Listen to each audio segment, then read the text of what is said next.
Feel optimistic or pessimistic about the general state of play?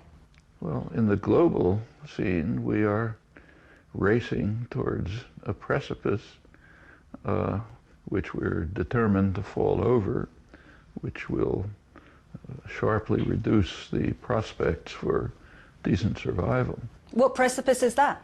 Well, there's actually two. One is environmental catastrophe, which is imminent, and we don't have a lot of time to deal with it, and we're going the wrong way. The other has been around for 70 years, the threat of nuclear war, which is in fact increasing. And if you look at the record, it's a miracle that we've survived. Well, let's look at the environmental issues. We've asked our social media audience to send us in questions, and we've had hordes of questions. And we received this question from Enea Agoli, who asks, when you look at the issue of the environment, and if you take a look at it from a philosopher's lens, what do you think about climate change? The human species has been around for maybe 100,000 years, and it is now facing a unique moment in its history. The species is now in a position where it will decide very soon, next few generations, whether the experiment in so-called intelligent life will proceed, or are we determined to destroy it? I mean, scientists overwhelmingly recognize that most of the fossil fuels have to be left in the ground if our grandchildren are going to have decent prospects. But the institutional structures of our society are pressuring to try to extract every drop. The effects, the human consequences of the predicted effects of climate change in the not very distant future are catastrophic, and we are racing towards that precipice. In terms of nuclear war, we see the prospect of this Iran deal. We're at a preliminary agreement. Does that provide you with a glimmer of hope that the world could potentially be a safer place? I'm in favor of the Iran negotiations, but they're profoundly flawed. There are two states that rampage in the Middle East, carry out aggression, violence, terrorist acts, illegal acts constantly. They're both huge nuclear weapon states, and their nuclear armaments are not being considered. And who exactly are you referring to there? The United States and Israel, the two major rogue states in the world. I mean, there's a reason why in international polls run by U.S. polling agencies, the main ones, the United States is regarded as the greatest threat to world peace by an overwhelming margin. No other country's even close. Incidentally, it's kind of interesting that the U.S. media refused to publish this, but it doesn't go away. Well, you don't hold the US President Barack Obama in very high esteem, but does this still make you think of him in slightly better terms? The fact that he is trying to reduce the threat of nuclear war. Actually, he isn't. He's just initiated a program, a $1 trillion program of modernization of the nuclear weapon system, which means expanding the nuclear weapon system. That's one of the reasons why the famous doomsday clock of the Bulletin of American Scientists has just a couple of weeks ago been pushed 2 minutes closer to midnight. Midnight is the end. It's now 3 minutes from midnight. That's the closest it's been in 30 years, since the early Reagan years when there was a major war scare. Well, you mentioned, obviously, the US and Israel in terms of Iran. Now, the Israeli Prime Minister Netanyahu obviously doesn't want this nuclear deal to work at all, and he says... And it's interesting. We should ask why. Why? We know why. Iran has very low military expenditures, even by the standards of the region, let alone the United States. Its strategic doctrine is defensive. It's designed to hold off an attack long enough for diplomacy to set in. And the United States and Israel, the two rogue states, do not want to tolerate a deterrent. No strategic analyst with a brain functioning thinks that Iran could ever use a nuclear weapon. If it even prepared to do so, the country would simply be vaporized. And there's no indication that the ruling clerics, whatever you think about them, want to see everything they have destroyed. Just one more question now on this issue, and this is from another member of our social media, and it's Morton A. Anderson, and he asks, do you believe that the US would ever strike a deal that would be dangerous to Israel in the first place? The United States is carrying out constant actions which endanger Israel very seriously, namely supporting Israeli policy. For the last 40 years, the greatest threat to Israel has been its own policies. If you look back 40 years, say 1970, Israel was one of the most admired countries in the world, respected, admired, lots of favorable attitudes towards it. Now it's one of the most disliked and feared countries in the world. In the early 70s, Israel made a decision. They had a choice. They made a decision to prefer expansion to security. And that carries with it dangerous consequences. The consequences which were obvious at the time, I wrote about them, other people did. If you prefer expansion to security, it is going to lead to internal degeneration, anger, opposition, isolation, and possibly ultimate destruction. And by supporting those policies, the United States is contributing to the threats that Israel faces. Well, then, you see, that will bring me to the point of terrorism then, because that is really a global blight. And, you know, some, and I think including yourself, will say that this is blowback for US terrorist policy around the world. How far is the US and its allies responsible for what we're seeing now in terms of the terrorist attacks around the world? Remember, the worst terrorist campaign in the world right now, by far, is the one that's being orchestrated in Washington. That's the global assassination campaign. There's never been a terrorist campaign at that scale. When you say global assassination campaign... The drone campaign. That's exactly what it is. Over large parts of the world, the United States is systematically, publicly, openly, I'm just, nothing secret about what I'm saying. We all know it. It's carrying out regular campaigns to assassinate people who the U.S. government suspects of intending to harm us someday. And indeed, it is, as you mentioned, a terror-generating campaign. When you bomb a village in Yemen, say, and you kill somebody, maybe the person you were aiming at, maybe not, and other people who were happen to be in the neighborhood, how do you think people react? They say, we're going to take revenge. You describe the US as the leading terrorist state. Where does Europe fit into that picture then? Well, that's an interesting question. So, for example, there was recently a study, I think it was done by the Open Society Forum, of the worst form of torture, rendition. Rendition means you take somebody you suspect of something and you send him off to your favorite dictator, maybe Assad or Gaddafi or Mubarak, to be tortured, and then hoping that maybe something will come out of it.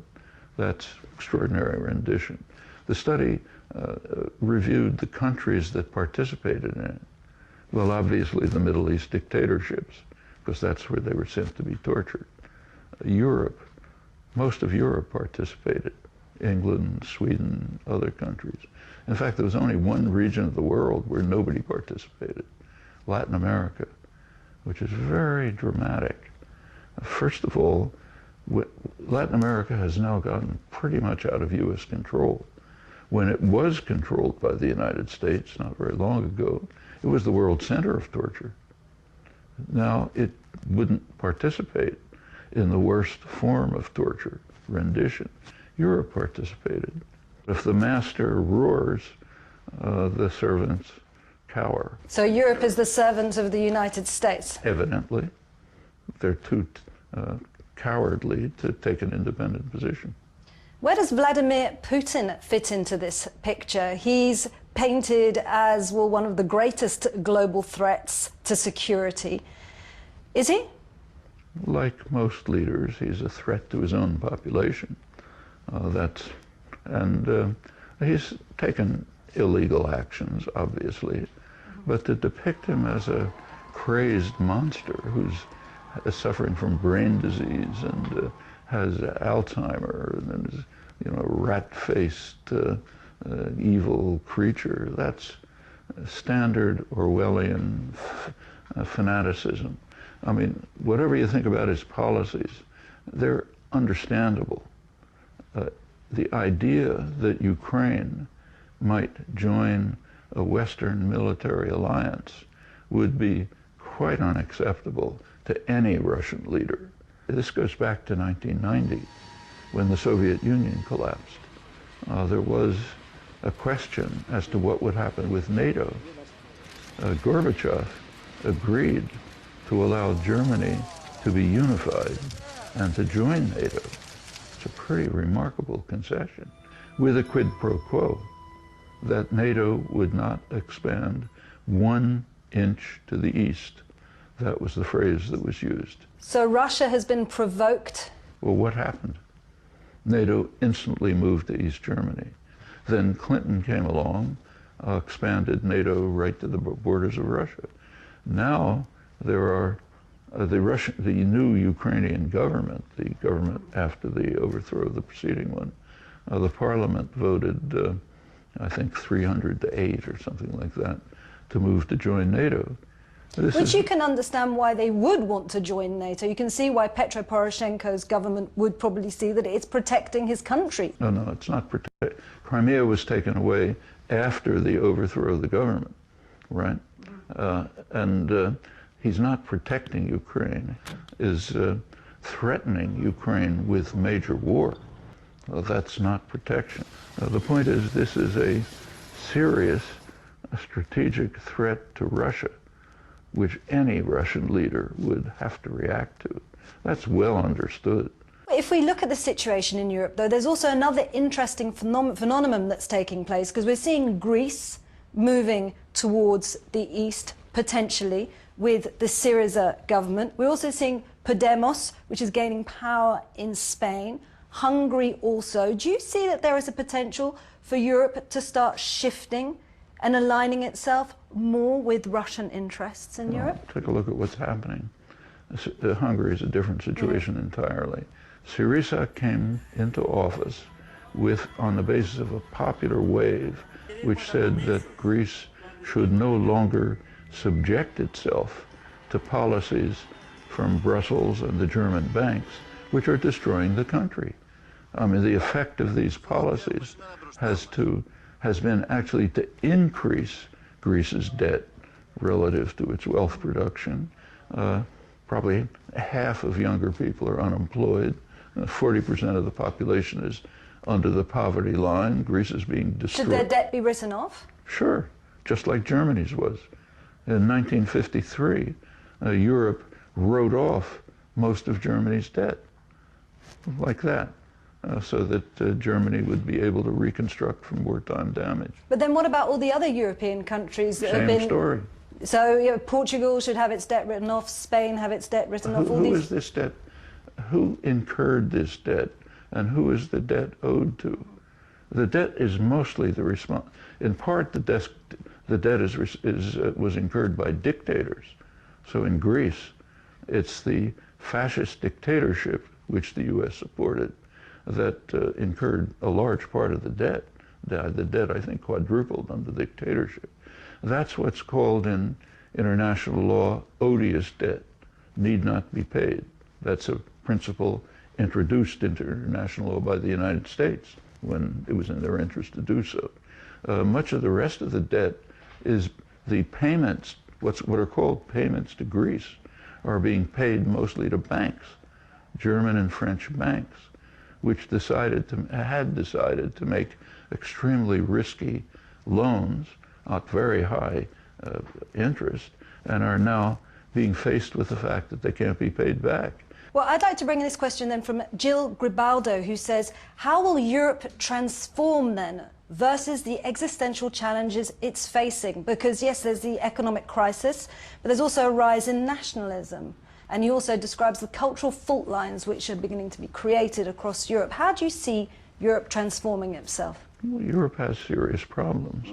Part of the problems are the result of economic policies designed by the bureaucrats in Brussels, European Commission and so on, under the pressure mainly of the big banks, mostly German. Now, these policies make some sense from the point of view of the designers. For one thing, they want to be paid back for their risky and hazardous loans and investments. The other thing is that these policies are eroding the welfare state, which they've never liked. The welfare state is one of Europe's major contributions to modern society. The rich and powerful have never liked it, and in fact this is eroding it, so good from their point of view. There's another problem in Europe. It's extremely racist. I've always felt that Europe is probably more racist than the United States. It wasn't as visible in Europe because the European populations in the past tended to be pretty homogeneous. So if everybody is blonde and blue-eyed, you don't seem racist. But as soon as it begins to change, it comes out of the woodwork very fast. And that's a serious cultural problem in Europe. I'd like to end, because we're very short of time, with a question maybe trying to end on a more positive note. And this is from Robert Light, and he says, what gives you hope? What gives me hope is a couple of things we've talked about. Latin American independence, for example. That's of historic significance. And we're going to see it right now in the Summit of America's meeting in Panama. In the recent hemispheric meetings, the United States has been completely isolated. It's a radical change from 10 or 20 years ago when the U.S. just ran it. In fact, the reason why Obama made his gestures towards Cuba is to try to overcome U.S. isolation. It's the U.S. that's isolated, not Cuba. Probably it'll fail, we'll see. The signs of optimism in Europe are Syriza and Podemos. There is finally a popular uprising against the crushing, destructive economic and social policies that come from the bureaucracy in the banks. And that's very hopeful, should spread. Noam Chomsky, many thanks for being with me. Yeah.